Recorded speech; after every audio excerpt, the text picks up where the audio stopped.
Okay, I think we'll get started. Hi, good evening, everyone. I'm Bob Guerrero. I'm the chair of the Bulletin Advisory Committee. Thanks for coming out to our budget information night. So I'm joined tonight by Donna Cole is here, another member of the advisory committee. Marie Sobivaro is here, our town administrator, and two members of our select board, Kate Bayou and Bill Nichols.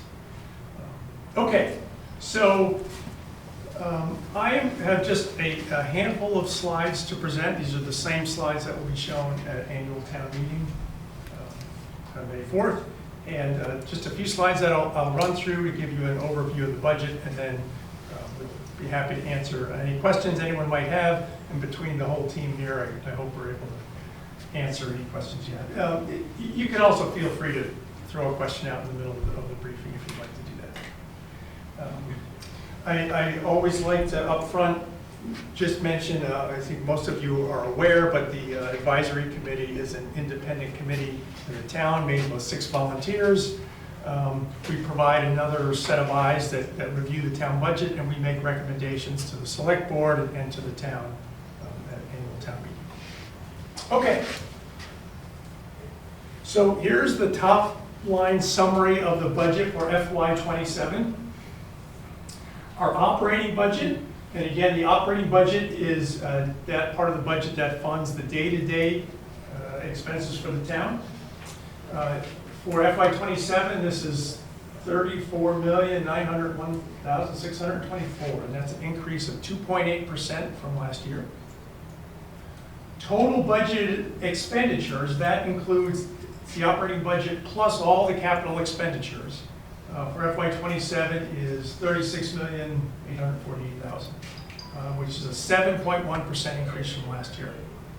And that's actually a reflection of a bunch of capital investments that we're able to make this year, which we were not able to make last year.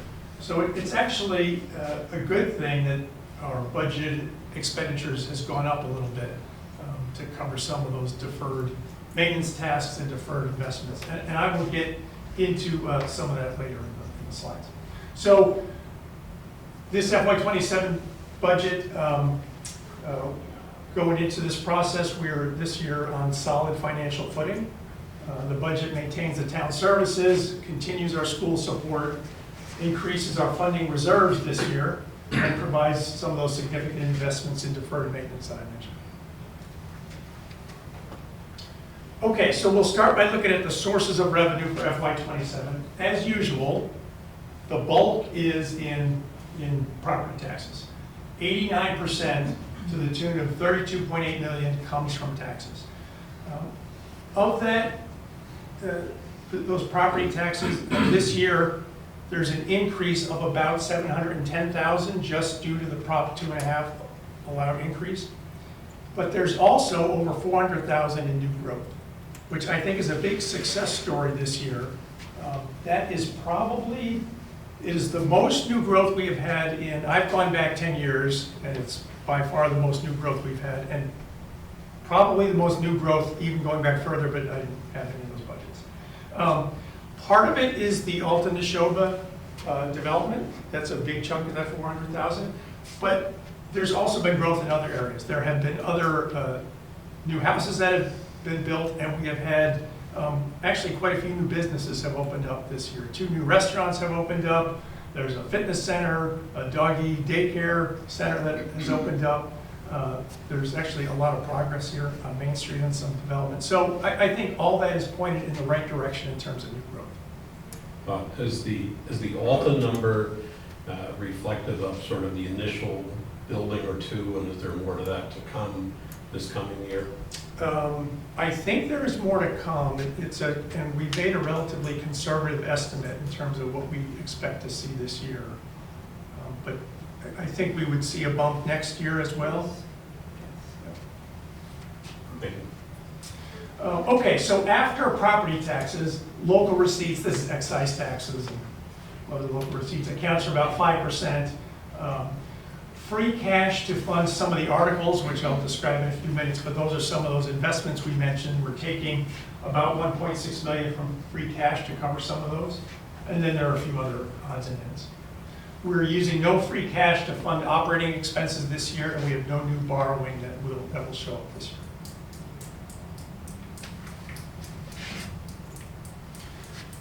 So the total budget, again, like I said before, is broken down into two components: the operating budget piece, day-to-day functions, and then the capital expenditures. On the operating budget side, we've broken this down into 5 categories. Education has one lump, which includes both the Neshoba Regional School District plus the Minuteman School District, plus some additional vocational education, goes up about 3.1% this year. And that is the largest piece of the operating budget at $23.4 million. Salary and wages for our town departments increases 2% this year, $4.8 million. All the other operating expenses within the town departments goes up 4.5%, about $3.2 million. And then you can see insurance benefits and retirement only goes up about 1.1% this year, which is a good news story. Our debt service actually decreases a little bit this year. And then, again, like I mentioned, we have about 1.8 million in appropriations and other warrant articles that make up the rest of the total budget. The increase on the capital appropriation warrant article, 429%, really a reflection of the fact that last year we couldn't invest in anything. Quick question on the Yes. insurance. Everything we've been hearing and reading is that insurance everywhere has gone through the roof. Yes. How do we get away with that? So last year, it certainly did go through the roof. I think maybe we benefited a little in that it didn't go through the roof 2 years in a row. Beyond that, I don't know how we were so fortunate. Yeah, I think the other thing is the removal of coverage for the GLP-1 plans, which happened from Blue Cross, also changed their future projection for the pharmacy costs. That's good. I wish mine was one. Jealous. Okay, so yeah. Could I Yep. back you up, if you would, Yep. to the education line item? Yeah. Where you said 3.1% year over year. And then the selectmen's statement in the warrant here, it says that the operating expense increase for Bolton is 4.3%. That's right. So I'm going to further break that down in a couple slides. Okay. One of the assessments went up significantly. The other one actually decreased, so the average is 3.1, but I'll show you additional details in a couple minutes. Does that include the capital expenditures, that 23? So it includes all of the excluded debt was the new high school debt, but there was no new excluded debt this year for the new high school. That all hit last year. So it includes the debt for the school that didn't add any new debt this year. But there is a chunk of that yet to come, right? There's another chunk which I think will show up next year, a relatively small piece compared to what we've seen in the past. But that's what's driving that number down from the 4 point whatever. No, it's driving The it operating down. budget's up 4%? It's up, the Neshoba portion is up 4.2 or 4.3%, but the Minuteman portion actually decreased from last year by a significant amount. I'll show it, I have a graph, I'll show you how much it went down. Okay, so I just want to drill into the operating budget itself for a minute. The operating budget, again, day-to-day functions. The biggest, and this is the part that has a 2.8% increase, the biggest chunk, of course, is education at 67%, and that's total education, Neshoba plus Minuteman. The next largest piece is public safety at 9.4%. Employee benefits takes up about 6.5%. And then from there, let's see, general government is 5.6, and kind of public works is 5.2, and it just goes down from there. But you can sort of get a sense of what makes up the biggest pieces of the operating budget. And here's that table in numbers. Now, those same categories, so again, education total went up 3.1%. So then public safety, the next largest piece, goes up 2.2% this year. Employee benefits, again, is only up 1.1%. General government, 4.9%. Public Works is only up 1.7. We see a little decrease in debt service, down 1.8%. Culture and Recreation goes up 4.7. Human Services up 4.7. So that's the breakout within the operating budget.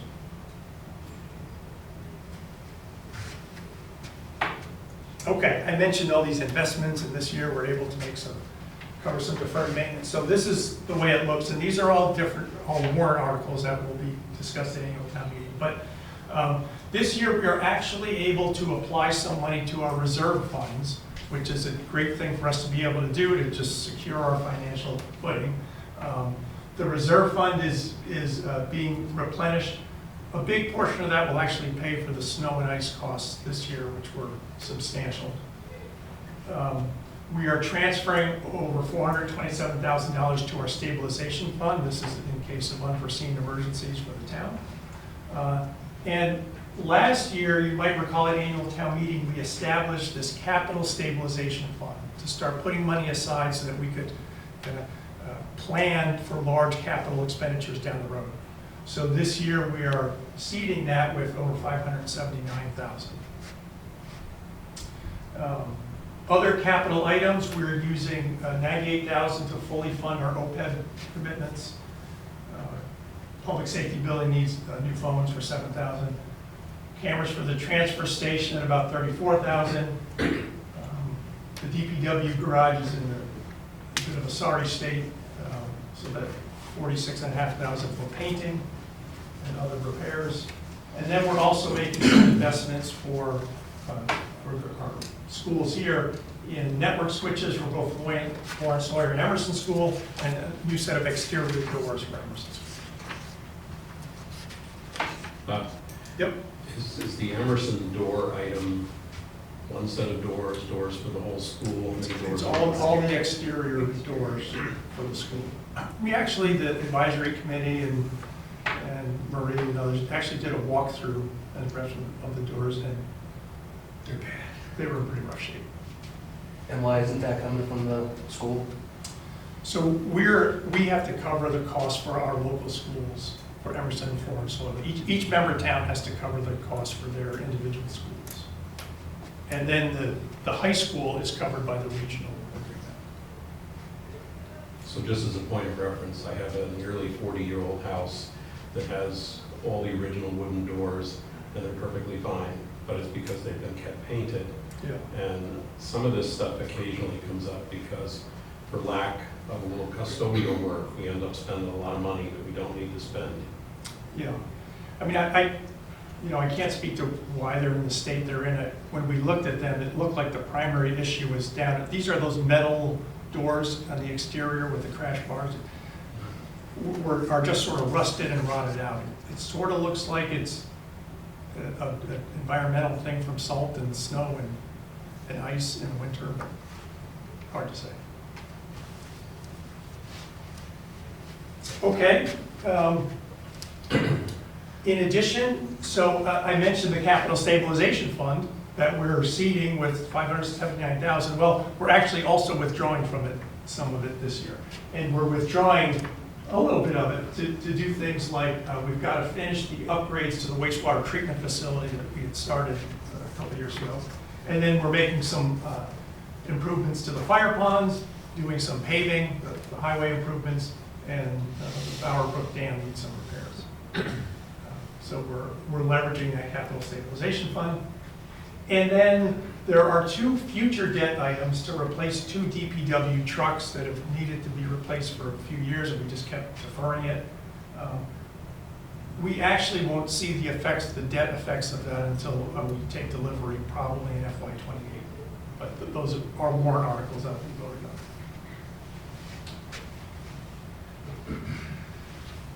We have a few financial policy targets that we try to hit. These are not mandated, but they're best practices, so we try to achieve these.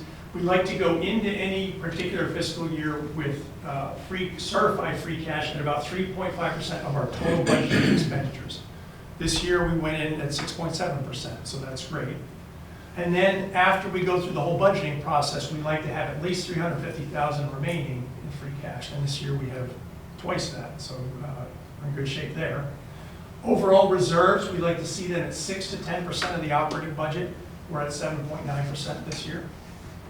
Debt service payments, we want them to be no more than 5 to 7% of our general fund revenues, and we're at 3%, which is good.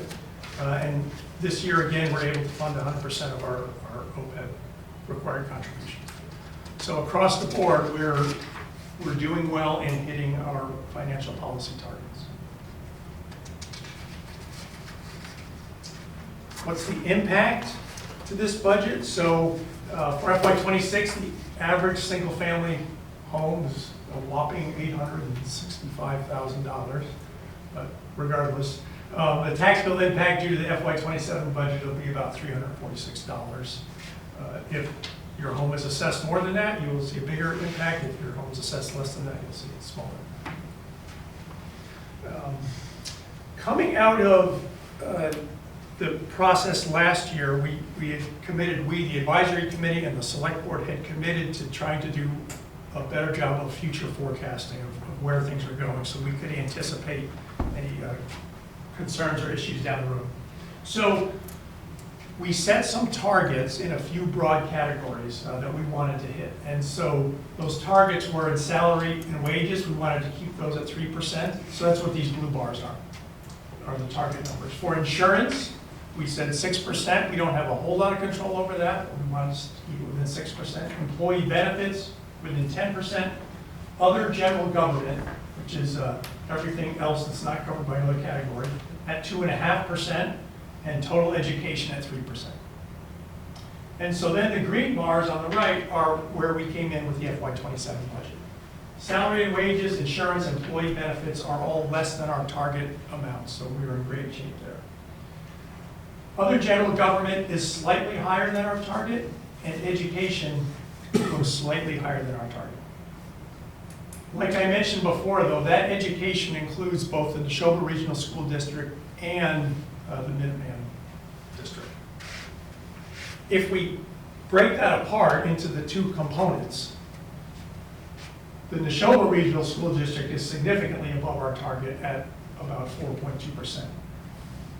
The Minuteman assessment dropped by like 4%. And so that's why that average looks like, oh, it's not too bad, it's 3%. But in actuality, there are two areas of concern that we need to keep an eye on based on these targets. And so one, other general government, I said that our target was 2.5%, and we ended up at 3.3%, which is a $108,000 increase from last year. Almost half of that is because we plussed up the town building repairs line by $46,000 because our town buildings are in a state where we need additional money to just maintain them. That's probably a broader conversation for the town about what we're going to do about our town buildings down the road. But for now, that 3.3% increase is almost completely due to that extra money from the town buildings. If that were not there, we'd be well within our target. General government, though, if you look at the pie chart, is only 10% of our total operating budget. So even the fact that we're a little over our target is not too alarming. The NRSD assessment, on the other hand, is 4.2%, $792,000. That is well above our target of 3%.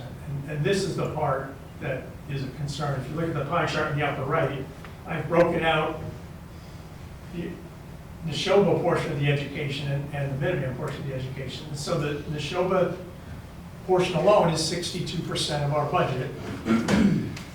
When they are above our target by that amount, it's just not sustainable.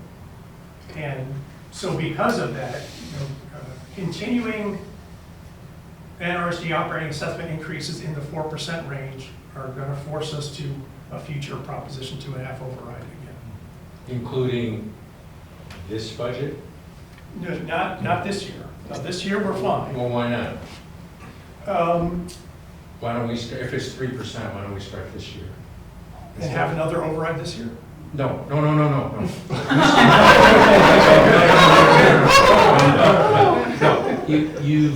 You said 3%, and you've said that at all your meetings, 3%. That's our target. With 3%, we could sustain that over time. Okay, so I guess I'm just, it's kind of an open question. Is, if it's 3%, why can't we start with FY '27 at 3%? At 3%, Instead of 4.2%?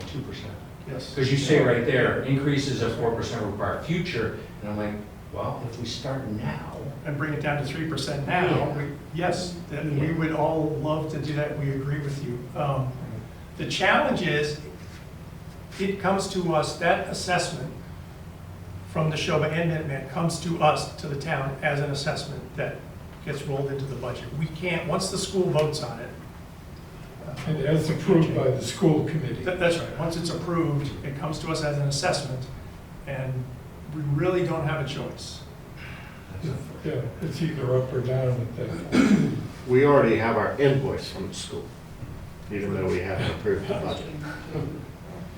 Bob, was that increase in the Neshoba assessment, how much of that, if any, was driven by change in school population within Bolton versus just general increase in Neshoba costs? I think our fraction of the three towns is almost unchanged, within 1% of what it was last year. But we had declining enrollment. If you run your model out, when's the next override? I would be reluctant to give you a number of years. There are so many unknowns. If the numbers stay like this, what, I mean, there are so, like, just You know, using these numbers, these are what you have. Yeah. You know what I mean? You can run these out. yeah. I mean, I ran it out, it's 29:30. That's not a bad estimate. Like, it's, you know, it's not this year, it's not next year, It's close. but after that, I would start to be concerned. To me, the big takeaway from that number is you said that we had basically $700,000 in increased revenue under the 2.5 limit, setting aside the new growth. That's right. So we've spent every bit of that, plus almost That's 100,000 right.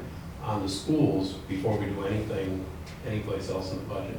That's So right. they clearly have not gotten the message from last year's discussions. Right. No, that's a great point. With our Prop 2.5 allowed increase in tax rates, we generated about 710,000 in new revenue. This increase is 790,000. It consumed all of that Prop 2.5. And cuts into the Plus more. regular government. Yes, it's not sustainable. I'm sure you're thinking about it, but that Alton Neshoba is supposed to add 50 kids. So that's gonna drive our enrollment up, obviously, which is gonna drive our proportion of our share of the cost up. So, Right. Yep. Yep. Yeah, I mean, there's a plus on the revenue side too, but yes, absolutely. It has an impact on town services, it has an impact on the school costs, you know. Yeah, I think, you know, clearly communicating to the school district our concerns beyond just the advisory committee and the select board who says this until we're blue in the face, I think will be important for them to realize that this is not sustainable for us. We also have an open seat on the school committee this year that nobody is running for in Bolton. Nobody took out papers, nobody's mounting a write-in campaign at this point. So I'll just close with the same slide I presented at the beginning. I think we're in very good shape this year. We're on a good footing. We're able to continue our town services and increase our funding reserves and make a number of investments that we've had to defer over the last few years. So I think we're in solid shape this year. so if you put on take your crystal ball, and we're all sitting here 1 year from now, we're doing FY '28, what should Valley tell you? I think FY '28 is going to be fine too. But, you know, beyond that, if the school district continues at the rate they've been going, that, you know, that's when we're going to. You had a graph in one of your meetings where you talked about costs going up, and I don't know, did you use the word inflation? I think it was like low, medium, high. Yes. Yep. And, right, and I can see that in there, and it is around 20, 30, 31, where we're essentially broke. That's right. Yeah. So that's Yeah. not very. far So, away. I mean, No. these targets that I showed you here are actually our low inflation model targets. So the fact that we can keep these things close to the low is good. Yeah. We're being very judicious, I think, in the increases that we've had in the general government budget this year. But And that insurance number is a complete unknown from one year to the next. I mean, that really, if it had come in at a high number this year, we would have had a lot of different discussions about how to balance this. right. What happens if that Minuteman assessment comes back? Again, if they can keep it at 3%, that part's fine. It's the big chunk is. If they're gonna stay at 3%, that means Minuteman has to be at negative or zero. If, Oh, a 3% Yeah, increase, I think you meant. right? 3%. If the school, if the total school academics, whatever you want to call it, were to stay at 3%, I mean, we're at 3% now because Minuteman dropped off almost 5%. So if they grow above zero, or they don't decline again next year, that 3% is gonna be 3.2, 3.3, Yeah. whatever. Right. Right. Was that fall off because they did a great job of budgeting this year?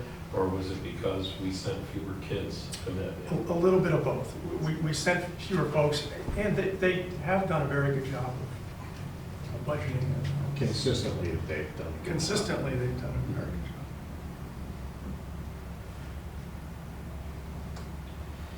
job. Sure. So I have a couple question statements, if you will. One is, I would be curious to know what the impact of the final tranche of the high school debt is going to be. And when this was all being discussed last year, I heard numbers ranging from 50 to 60 million as the final piece of that. I'm assuming at this point the budget for the project is pretty well locked down, although the high school does have some other quote improvements coming for the field and some other things that in my mind should have gone into the high school project, but whatever, they're out there. But do we have a number for that, and do we have an estimate of what that's going to do for tax bills when that hits next year? I believe there is a number for the final bond payment. I don't recall what it is off the top of my head. And we have not looked at what the impact will be, but we could do that very easily. I would suggest that we have that number and we disclose it at town meeting. I think, in keeping with last year's commitment to be more transparent and plan ahead and give folks a heads up, that's kind of an important number. And it could easily be a multiple of what this year's increase is going to be. Yeah, we can certainly do So I have one other question. This is kind of on a pet peeve of mine. Did we make any progress in this year's budget on putting the transfer station on a financially self-sustaining basis? that. Turn that over to my colleagues. So the select board did implement a sticker program that will go into effect effective January 1, with a goal working towards revenue neutrality for the transfer station. Is there an ROI on that 33,000 we're spending on cameras? Well, first of all, it will help secure the transfer station, and also it will give access to allow credit cards to be taken, which is not currently an option. Does it eliminate someone having to stand there? Does it cut off salary or anything? No, there still need to be 2 attendants just to run the transfer station safely and the equipment that's there. But yes, it is, there have been steps taken to narrow that gap towards revenue neutrality. So households that elect to use the transfer station will be buying annual stickers starting for January 1st of 2027, in addition to the bank prices. And is there a time frame for the revenue neutrality? Right now, the first year or two, the idea would be to get better figures and information about how many people actually are using the transfer station and what the pricing would need to be. So I think the first couple of years, we're just going to be gathering some more data while we are offsetting some of the costs. But there is also a transfer station permanent committee that will be making review and recommendation to the select board. I'm glad to hear we're doing something on that, but for my money, that's moving way too cautiously and way too slow. Okay, any other questions on the budget?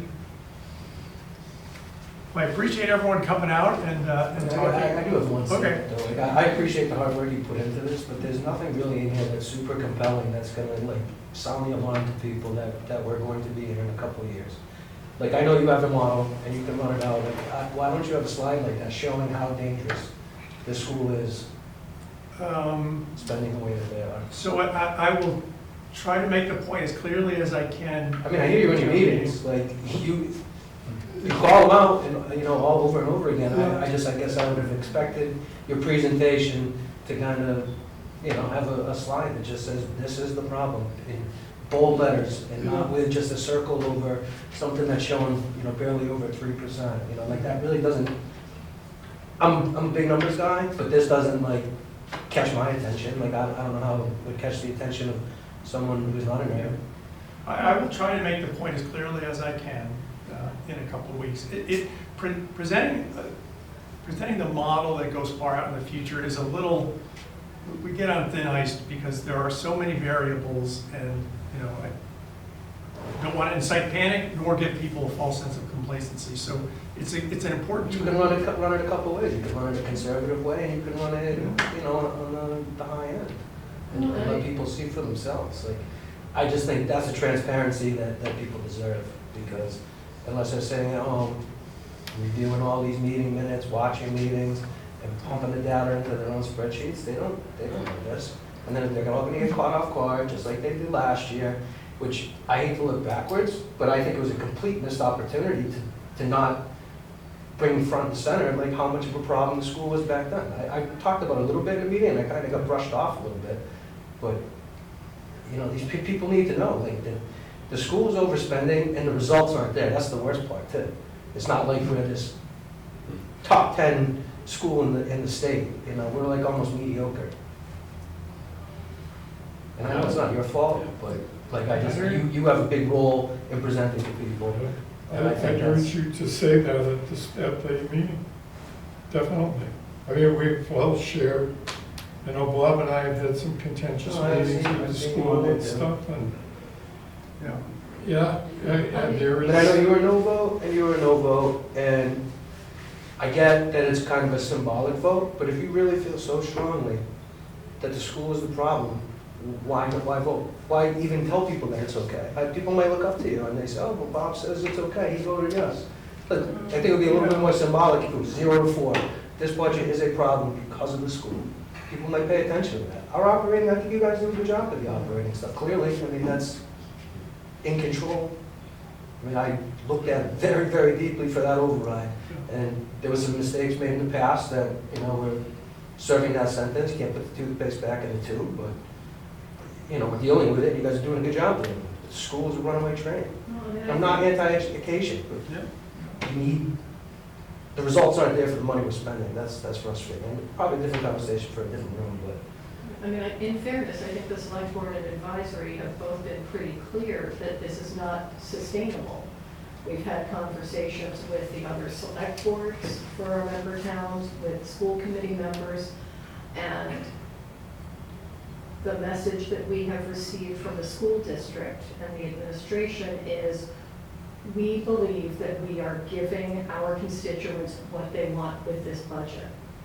So they are not hearing us that we are not able to sustain that. Yes, we can't, So- but I so think they- it's the messaging is wrong. I'm not saying. Well, the your heart is in the wrong messaging, place. in all due respect, the messaging, we have tried. Bob and I have a meeting on the 28th with Kurt Down. We have pounded the table to the school board. He thinks that the residents, not the select board and the advisory, he thinks the residents, Kurt Downing, he said it in the meeting, thinks that this is okay. So you standing up at town meeting, Ted standing up at town meeting, and communicating that is gonna have more of Are a. you guys not allowed to use social media to spread a message? Is that against some kind of state thing? I mean, It gets very dicey with open meeting laws. If there is what can be viewed as deliberation among members of boards on social media, so it gets dicey. Just because, I mean, no one watches these meetings. You know what I mean? Like, I'm upset at myself for spending the time I have to watch these meetings. And no one else. Unless the Red Sox are having a really lousy season. I thought we had a huge The following, I engagement thought needs to everyone be was with the tuning school in. committee. Because we Yeah. hear the message, we see it, we can tell people about it, but only if people are listening and participating. So, run for If- school committee, talk to your school committee reps, talk to the school administration. I can't You know, believe two nobody things ran. that bother me with, That's insane. I'm sorry.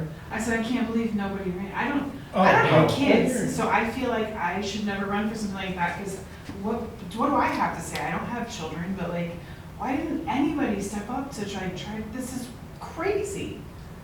I've I mean, it's watched a some of the unanimous vote meetings. on every single issue. So it's, and I know that's a defeatist mentality, but it's hard to, Yep. if you're gonna be the lone wolf, who's, no, that's, it can I, take a lot of time.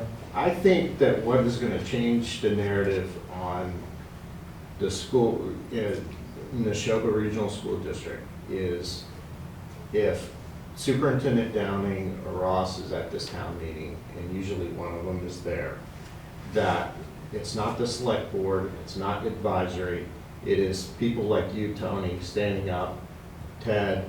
If they continue to hear that, they will eventually understand that it's not okay. but the budget is proposed, Bill, said it is okay. You're proposing a 4.2 increase, and you just said, it's okay. Because we're voting on the whole budget. We don't vote on, we can't We can't vote pull item by out item. Well, that piece of well, it. then that's broken. It is, there's a systemic problem with the whole budget process. And, you know, Bob, your comment where you said, we get the 4.2 and basically we're told and we're stuck with it. But So that's the problematic too. choices- The choices at that point are 2-member towns need to vote down their entire budget. Okay, so. if- And that blows up the town finances, the school finances. And like Marie has talked me through it, it's messiness on, I can't even And it's comprehend it, even but worse. that is the option if the school isn't listening, is that 2-member towns blow up their budgets. It's, the worst case scenario is if, say, Bolton votes down their town budget and the other two approve theirs, then we're still on the hook for the school assessment, yet our budget is blown Well, out. we pretty much know Stowe is in, right? Stowe's in. That's right. Right? And Yeah, we- Stowe does. And Lancaster pretty much said that they're kind of in the same boat we are. They can't afford a Prop 2.5. Although they have been a little, They said that, but they're not acting they're a that little way. timid in Yes. terms of saying anything else, in my opinion. So maybe the way to frame this, Bob, and I realize we're there to discuss this year's budget, not 3 years from now, but I think it would be fair game to say, we've got a budget that's balanced and meets some of our targets, but we're doing that in spite of the fact that the school expense is consuming our entire Prop 2.5 levy plus some. And the only reason we can do that is because we're putting up with roads that are in increasingly lousy shape and town buildings that aren't maintained and level funding all of our other departments, et cetera, et cetera, et cetera.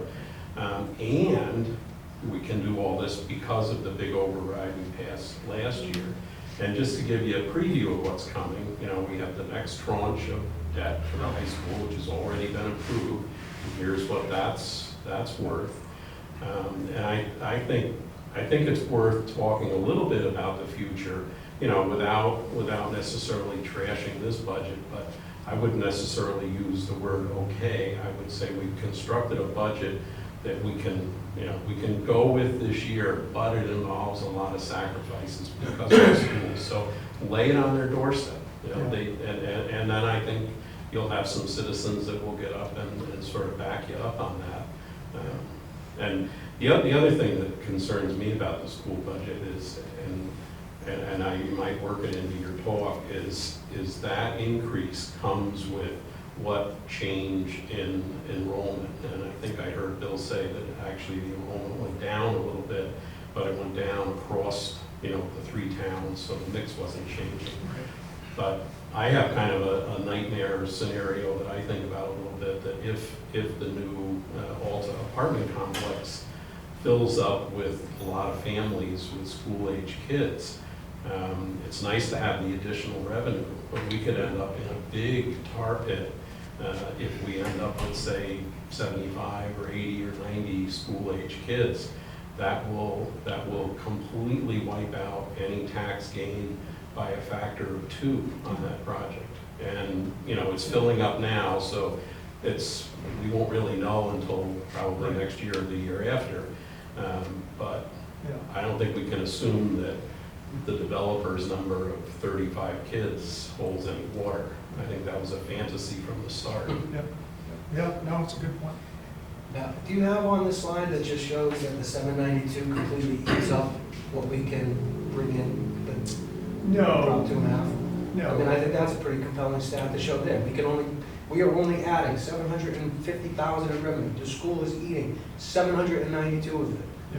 Like, we can't fund anything else Yeah. with the money we're bringing in because the school is taking it all. Yep, no, that's an easy slide to put together. The next time And the people should see too, you know, all right, if say we rein them into 3%, that's an extra $200,000 that goes to the town. But what could we do with that? Yeah. We get a grant writer who can go, you know, apply for stuff that no one else in the state applies for, pick up some extra dough that way. I mean, there's a lot of stuff you can do with 200 grand. Yeah, for sure. My fear is that 1 year from now, they're gonna give us a 5% increase, and you're gonna stand there and say, there's nothing we can do about it. I guess we seem to be stuck in this, right, Yeah. definition of insanity. Yeah. We're not No, breaking it. And I want to be clear, I'm not saying there's nothing we can do about it. I'm saying that there are some very challenging options which involve voting down our own budget. And there is putting pressure on the school district in a different way. I think we have for years tried through our elected representatives in the select board and through the independent advisory committee, and it doesn't seem to be effective. So I think the next lever we have is they have to hear it from the town. Because like Kate said, the school district believes that the town wants this program and is willing to put up with periodic budget overrides.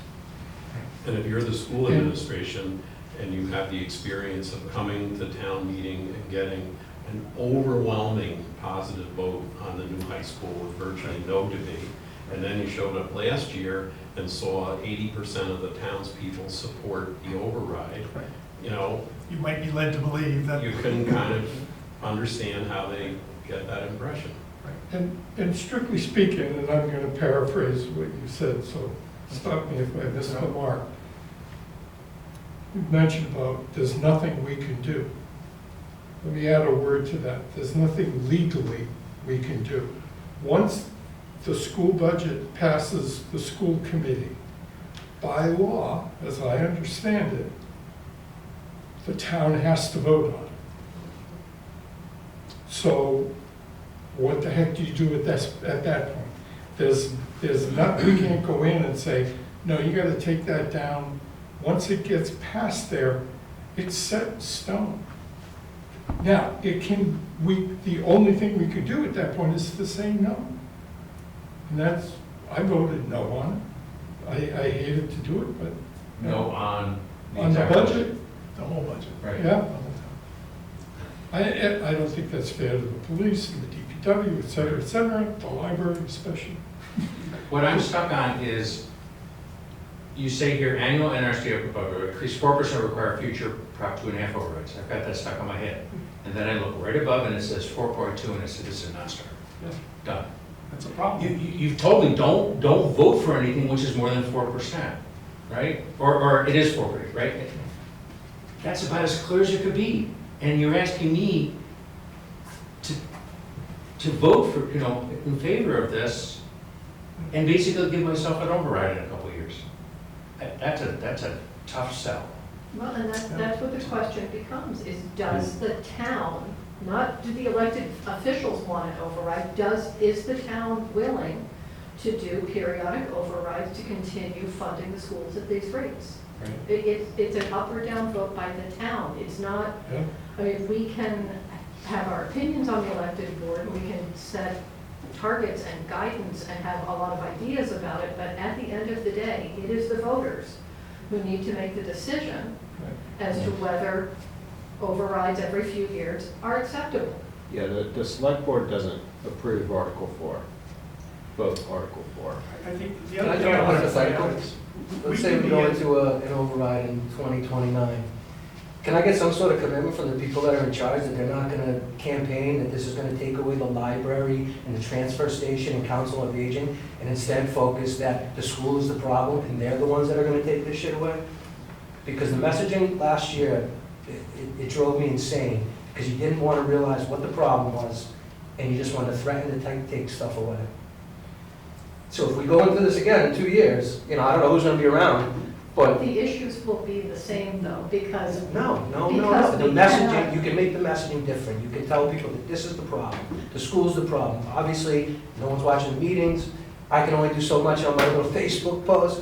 But when you had half of the town's attention, you had them focusing on transfer station, council of aging, the library going bye-bye, instead of saying, we're in this position because of the school.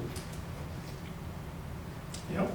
Now, last year, we were in the position of, the school budget would have been approved by Lancaster and Stowe, we would have been stuck with I it. understand that, but people still need to understand, they have friends in Lancaster, they can, you know what I mean? Like, word will start spreading, but the messaging from the top isn't there. Or it's not getting out beyond the 5 people that watch the meetings. Yep.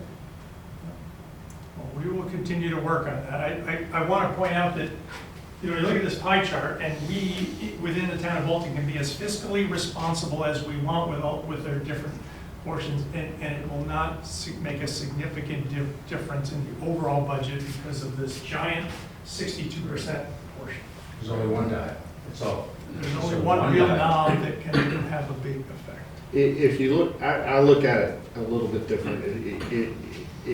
If it's the same numbers, but I look at the total budget increase from FY '26 to '27 is roughly $900-something thousand. The school is 75% of that. So that leaves $230,000 for all of the other Everything- services, Everything else in town. not by choice, but because of our constraint. You have one entity that has a constrained budget, and you have a school system that does not have a constrained budget.